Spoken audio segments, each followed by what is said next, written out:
After almost a week's worth of deliberations, the Karen Reed murder jury is stumped. Can't reach a verdict and is ordered back to work to deliberate some more. So now the sordid tabloid tale of alleged murder, cover-up, and rotten relationships goes into overtime next week, with the media circus breaking for the weekend. I'm Gene Valicenti. And I'm Emily Voles. NBC 10's Katie Benoit is live outside the courthouse tonight with reaction from those who continue to gather outside. Katie.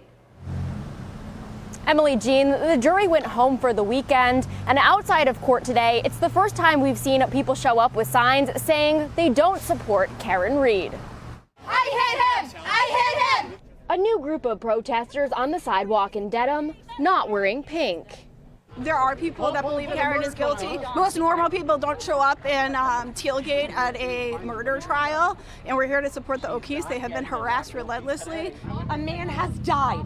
He has lost his life, and those children lost 3 adults. Supporters of Karen Reed have been standing outside the courthouse for days, getting fiery today. Because I could not sit there and let an innocent woman be framed. The Mansfield woman is facing a second-degree murder charge for the death of her boyfriend, Boston police officer John O'Keefe. Around noon today, the judge received this letter from the jury saying they believed they were deadlocked. We have been unable to reach a unanimous verdict. The prosecution asked the judge to make the jury keep working. The defense disagreed. Ultimately, she did send jurors back to deliberate. Clear your heads, have lunch, and begin your deliberations again. NBC 10 legal analyst Mark Dana explains the defense's stance. More often than not, in the vast majority of cases, that means there's more people for the prosecution than the defendant.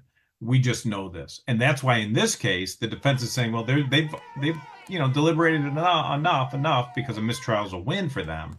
Adding the hours after that letter were crucial to reaching a verdict. If we don't see a verdict today, then I think it's going to be very unlikely that they're going to come to an agreement on Monday. The jury will have to come back on Monday for day 5 of deliberations. Live in Dedham, Katie Benoit, NBC 10 News.